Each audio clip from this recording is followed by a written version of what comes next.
Syracuse is going to the Final Four. Well, at least according to Carmelo Anthony.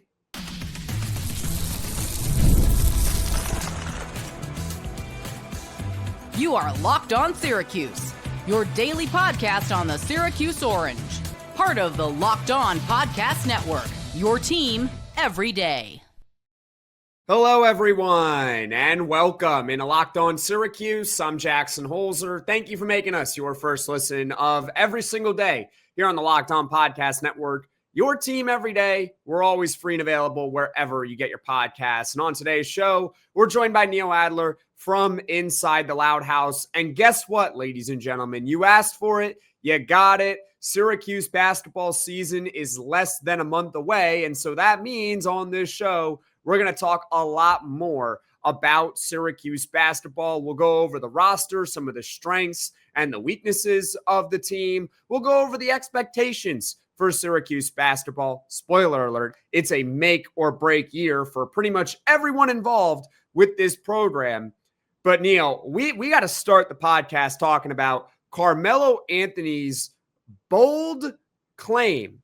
So Carmelo Anthony, who is obviously being very objective, given that he definitely did not go to Syracuse and he definitely doesn't have his son on Syracuse basketball, he objectively, publicly said that Syracuse basketball in 2025-26 is going to the Final Four. So Neil, what's your reaction to all that? Well, first of all, Jackson, thanks for having me on, brother. I love your show and I really appreciate you. And I am excited for Syracuse basketball. What's my first reaction? Yeah, he's definitely not biased at all. I just want to see Syracuse make the NCAA tournament for the first time since 2021. If they make the Final Four, that's like icing or a cherry on top of the sundae or gravy or whatever the cliche you want to use. What is he supposed to say? Of course he's going to say that. It's his alma mater. He took them to their only title in 2003. His son's playing there. I'm not saying Syracuse is a Final Four contender. I don't know what Syracuse is because they have such, like, 11 of 13 guys are new to the program. But I think they're going to be better than a lot of experts are saying. But again, we'll see in less than a month. But, yeah, I mean, Carmelo, of course he's going to say that. I just think it's really cool. And I had a piece not too long ago on Inside the Loud House about it, just saying, look, I don't know if Syracuse is going to be good or not. And obviously last year was a disaster and it's been a struggle for the last 4 years. But this is going to be a fun team. It's going to be a fun team because Kai and Anthony's on the team and Carmelo is going to be at games. And who knows if there'll be other celebrities. And they're an athletic roster. They're going to get up and down. Again, I don't know how many games they're going to win, but I just think it's going to be fun.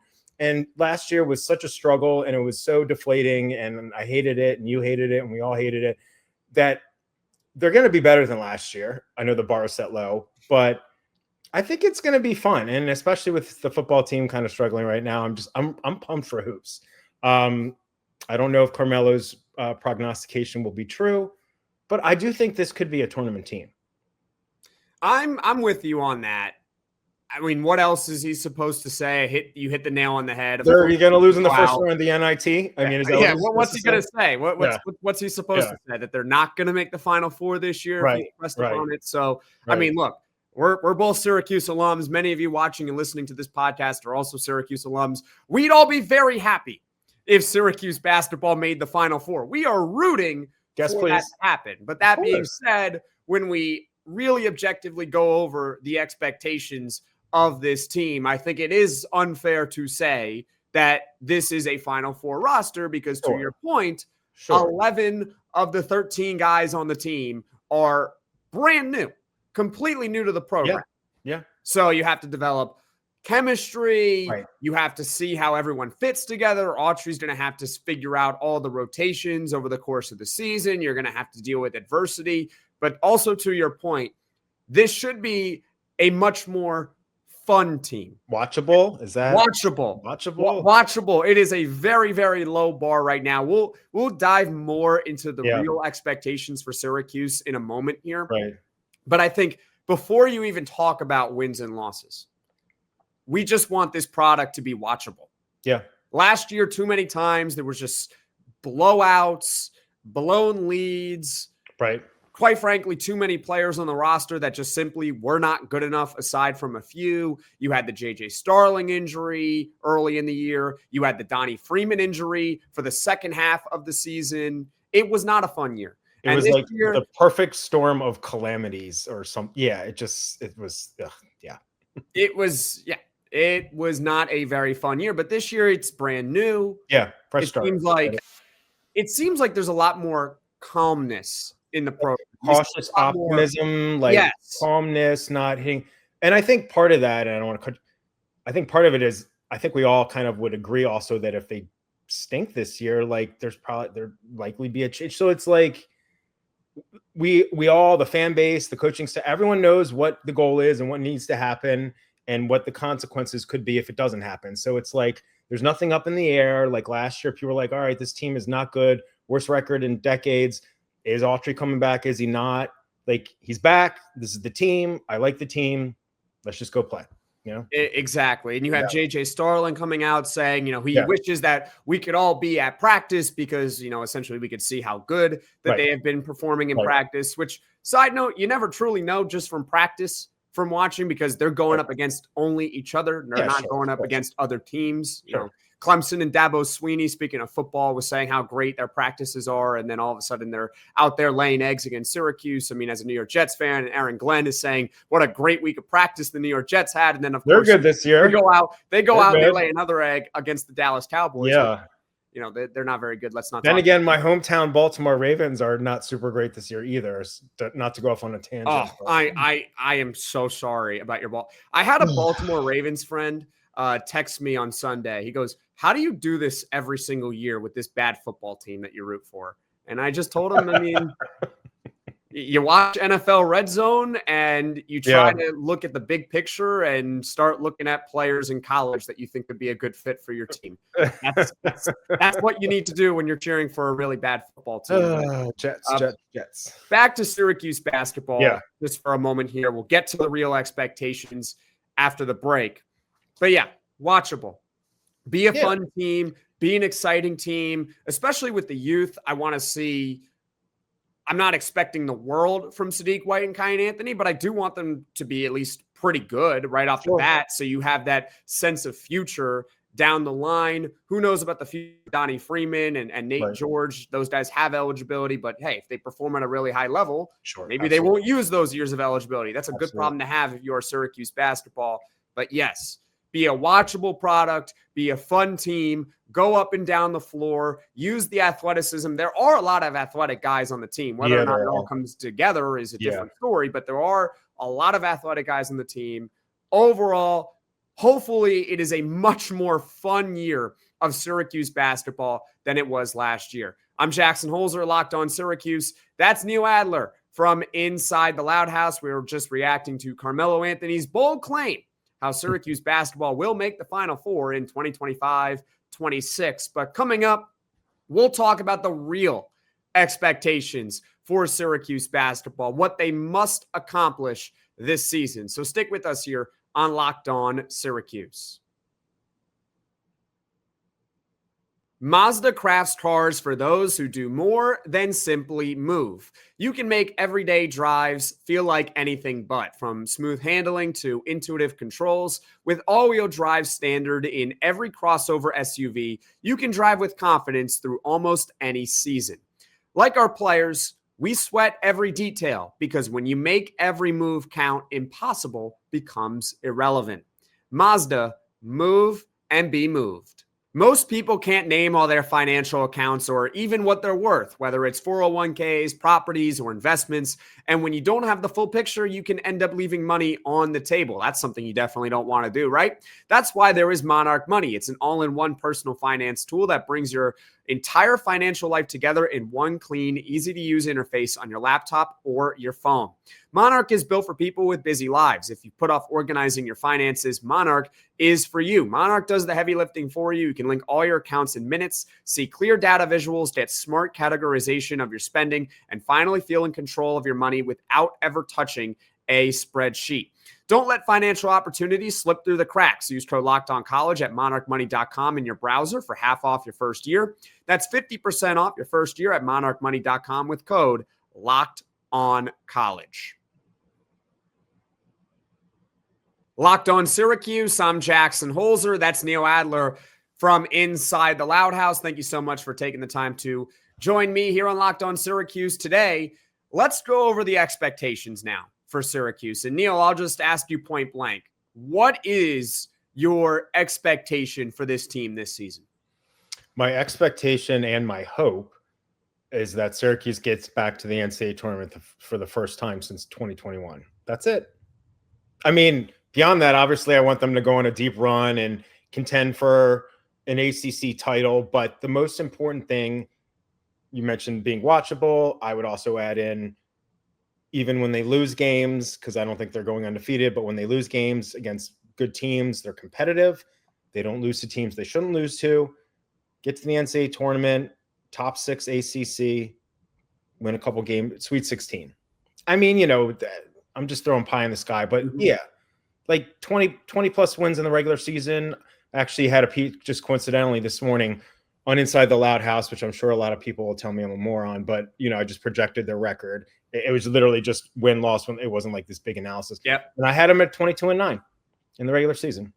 Fair enough. And that hopefully is deemed good enough by the committee. We just don't know at this point of the season. You don't know. You know, you never know. And it also, you go 22-9, but you don't know how it's going to impact the net ranking. Sure. A lot of it is due to margin of victory. How you honestly do against the spread every single time you play is also something that style points matter in college sports. So you can go 22-9, but if you win all your games by 1 point and you lose all your games by 30 points, the committee might say, yeah, you went 22-9, but we're going to let in the 20-11 team instead. You just never know. That 20-11 team had better wins, you know, against tougher teams on neutral sites, on the road, et cetera, et cetera. I would think Syracuse's schedule isn't, at least on paper, it's not like murderer's row, but there's some challenging games in there. But I would hope that if they were at 22-9 in the regular season, they'd get in. Oh, my other expectation or my other hope, Jackson, and then you give me yours. Can we please, and I say we, can my alma mater please win more than one game in the ACC tournament? Because I'm pretty sure, and you know I love Syracuse. That's a big ask. But I'm pretty sure that since they joined in 13-14, they've never won more than one game. Am I wrong? I don't think you're wrong. I don't think I'm wrong. I would admit it if I was, but I don't think I am. So, I mean, hey, if you're listening, if you're watching right now, feel free to comment in the comments. Tell me that I'm stupid. If we are wrong, if we are stupid, it has Syracuse basketball ever won more than one game in the ACC tournament? No, we're not talking about the Big East. I don't. We're talking about the ACC. I don't think so. Yeah, I don't know if they've never even made the semifinals. No, even when they were good, even when they were good in making the tournament, they never even made that far. True. Yeah, I mean, and I feel like if you are really high up, you get a double bye, and that would put you in the quarters right away. And then, so technically, if you won one game, you would get to the semis. But the only time they did that was 13-14. They were second in the league. They were 14-4 in the league, second overall. But they lost their first game, and I want to say it was to NC State. I could be wrong. I don't remember. But they didn't get to the semi. Yeah. Either way, they didn't win. They didn't win that game. They didn't win. Yeah. They didn't make the semifinal. No, they didn't. No, they didn't. So yeah. So what you got? So my expectation is solely based on the fact that Syracuse basketball this year doesn't have a choice. And that is they have to make the NCAA tournament. So that's my expectation. Fair. You might be asking yourself, or you might be asking right now, you know, why is it your expectation? Why the NCAA tournament? Why does it matter? And beyond just the fact that, hey, it's about the team winning games, it's also because this coaching staff is entering year 3. And last year was the worst year in nearly 6 decades of Syracuse basketball in terms of win-loss record. I'm not fully convinced that there is a tournament mandate on this staff, but just reading between the lines and hearing what John Wildhack, the athletic director, has had to say, it does seem like if things go sideways this year, it's going to be bad for the staff. And who knows beyond that point what's going to happen with the players, what happens with recruiting. Syracuse still hasn't landed anyone at this moment in its 2026 recruiting class. So with all that being said, the expectation and the hope has to be the NCAA tournament. And beyond that, it's too early to forecast. Yeah, exactly. You could be a 3 seed entering the tournament. And I think we'd all sign for that. Actually, everyone here would probably sign for that right now, especially what the tournament drought that has been going on with Syracuse. 3 seed? Yes, yeah, please. 3 seed, of course. But my point is, you can be. I'm down with an 8 or a 9. Yeah, but you could be a 3 seed. You could be fantastic. You can go, 26-5 or whatever like that. You can win the ACC tournament, and you could lose right away in the NCAA tournament because one team gets a hot shooting night. So Dayton in the 2014 tournament, they were a 3. They kind of faltered down the stretch. They started out 25-0, and then they couldn't hit a 3-pointer against Dayton and lost by 2. I get it. See, in that scenario, Jackson, if they flamed down the tournament but had an awesome regular season and it was just a bad matchup and stuff happens in the tournament, I'd still consider that a successful year. At this very moment, and Boeheim might not, because what you do in the tournament is the only thing that matters. I think what you do in the tournament is extremely important, but I think you have to look at the larger context. I do. Yeah. I think it's all about taking steps. Yeah, baby steps. And proving that. Baby steps, yeah. Unlike last year, the reason why I say, hey, it's, well, hopefully that never happens if they're a 3 seed and they lose to a 14 in round 1 this year. Sure. But beyond that, like, let's say they are a 10 seed and they lose in the first round. Or maybe they win a tournament game and they lose in the round of 32, whatever it is. The reason why I consider that right now a successful year is because you look at the players on the roster, all of them, I believe, except for JJ Starling, have another year of eligibility beyond just this season.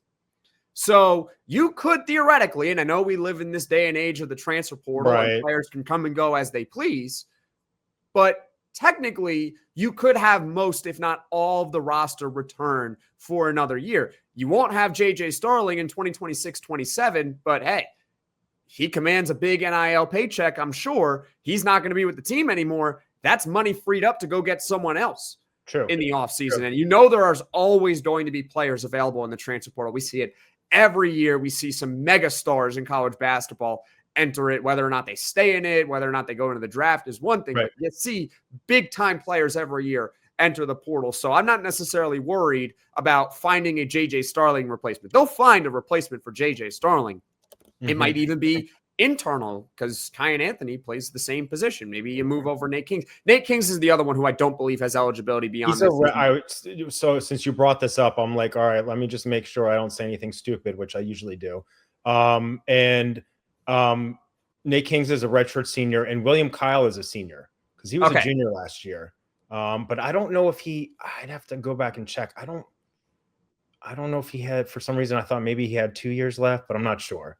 But anyway, your point is well taken. A lot of their guys could come Nate back. George, Donnie Freeman. We'll see what happens with Donnie if he has a big year or not. He's a very important player, obviously, for Syracuse. But you got Kyan Anthony, you got Sadiq White, you got the freshman as well, and Luke Fennell. And remind me of the final one again. I'm blanking. Sheffing Diawara. Yes, him as well. So you got plenty of guys with eligibility beyond this season. Sure. If the first step is the young guys make progress and they make the NCAA tournament, so be it. So that is my expectation for Syracuse basketball. Neil, expectation is also make the NCAA tournament because, quite frankly, this team this year does not have a choice. Now, feel free, comment in the comment section below your expectations for Syracuse basketball in 2025-26. And coming up, we'll talk about the strengths and weaknesses of this team. So stick with us here on Locked On Syracuse. This episode is brought to you by PrizePicks. Every day we make decisions, but on PrizePicks, being right can actually get you paid. Don't miss the excitement of this football season or basketball season with PrizePicks, where it's good to be right. Playing PrizePicks is such a fun, simple way to add a little more excitement. You just pick more or less on player projections like Josh Allen passing yards or Saquon Barkley rushing for a touchdown, and you're in the game.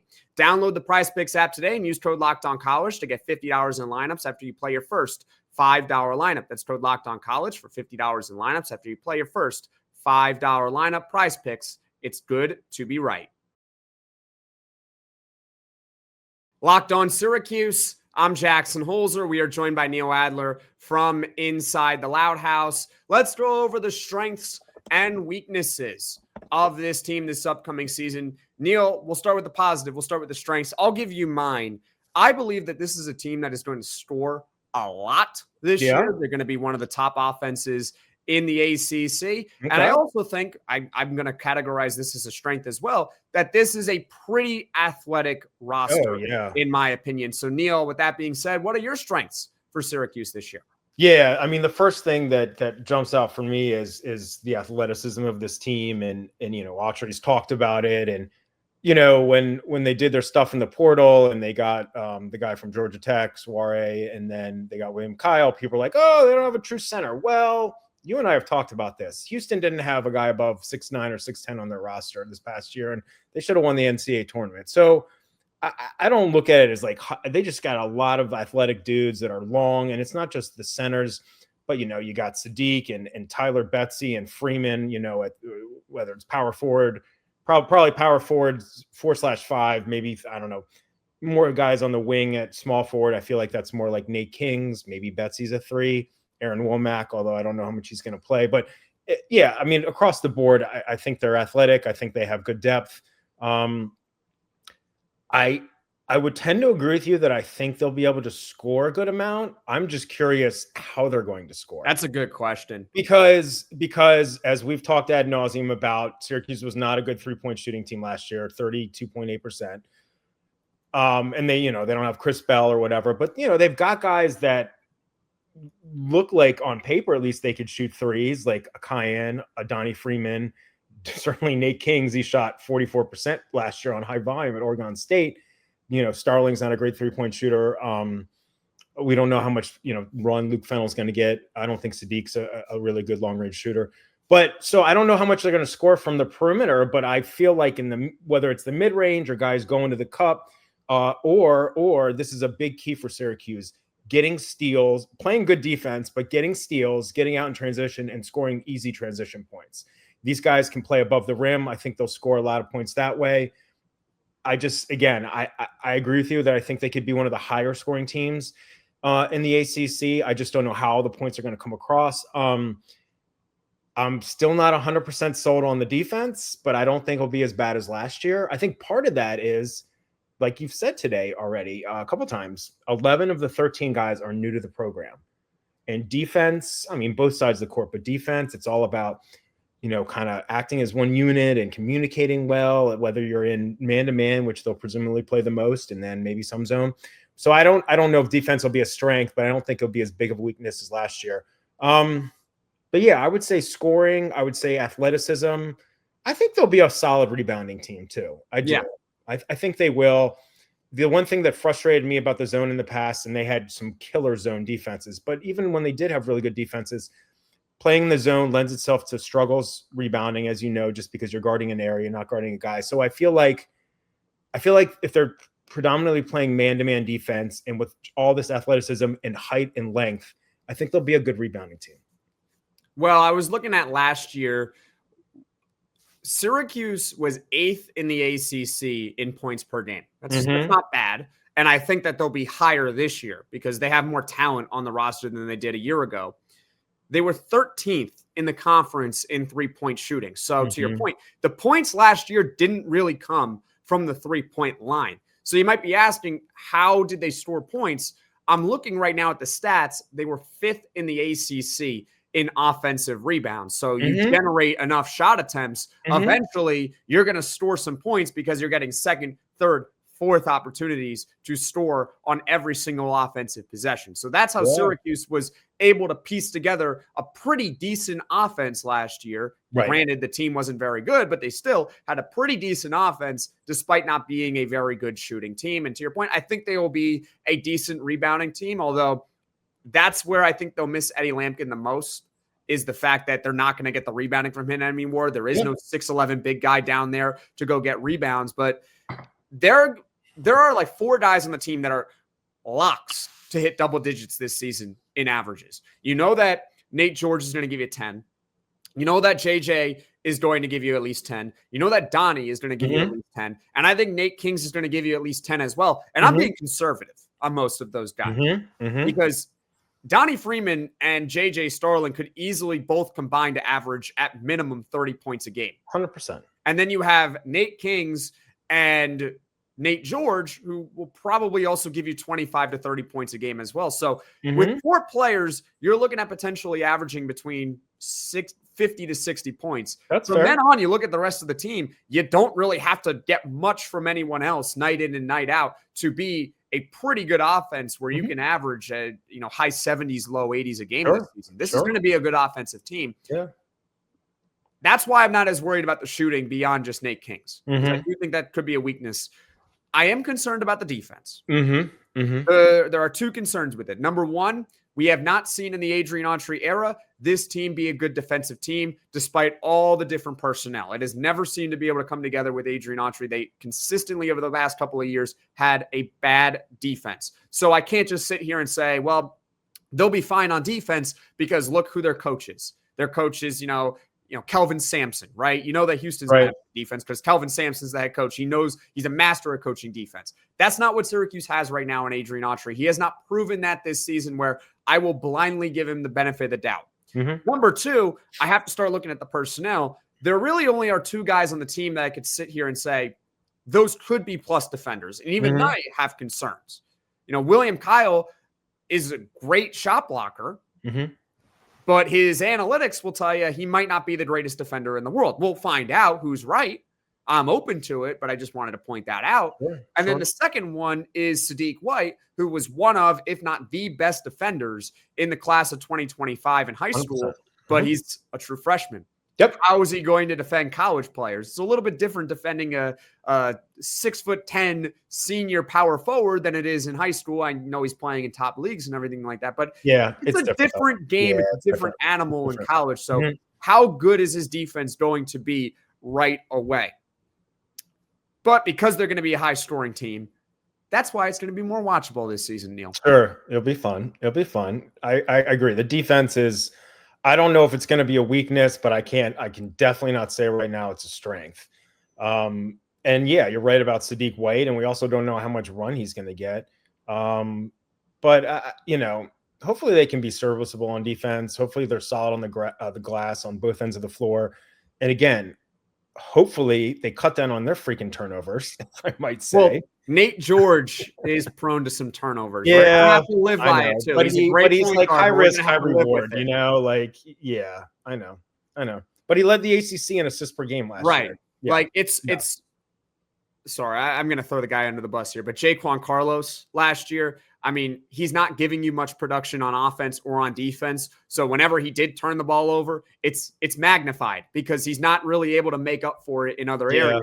No, if Nate George is giving the team 12 points and 7 assists a game, if he has a turnover here and there, you can live with it because he's doing a lot more besides the few negatives he'll have during the game. Plus, he's going to have the ball a ton. And if you have the ball a lot in basketball, inevitably turnovers are going to come. This is not football where, you're only expecting 1 turnover a game. This is where we have to get back into that basketball mindset. This team's going to turn the ball over 10 times a game.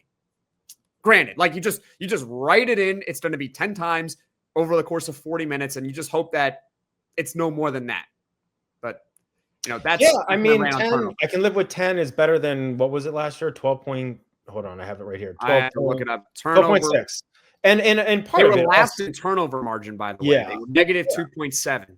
Yeah. So it's not just how many they commit, it's how many are they forcing. And also, if they are committing 10 plus, how is there a transition defense? Are they getting back on? Are they live ball turnovers, or they're, what's the spread in terms of how many points off turnovers they're creating versus allowing per game? Because they got crushed in that department so many times last year. So I could see Nate George definitely having some turnover stuff, here and there. But like you said, he'll score, he'll facilitate for others. He's really good. I'm really excited about our Syracuse's point guard play this year. I really am. I am very excited too about Nate George and Syracuse basketball, which, by the way, exhibition games later this month, and the season tips off November 3rd at home against Binghamton. We'll have a post-game reaction show here on Locked On Syracuse. That's for sure. And Neil, thank you so much for taking the time here to join me this afternoon. We'll see you again on Thursday afternoon as well. But Neil, can you tell the people where they can find you on social media? Thanks, brother. So I'm at Damn Twin, and then inside the Loud House is Loud House FS. Thank you. Awesome. Thank you so much, Neil, Jackson Holzer, Locked On Syracuse. Thank you all so much for watching. Thank you all so much for listening. If you like this podcast, be sure to hit that like button. If you really enjoy Locked On Syracuse, be sure to hit subscribe. Tell all your friends. Syracuse basketball is back.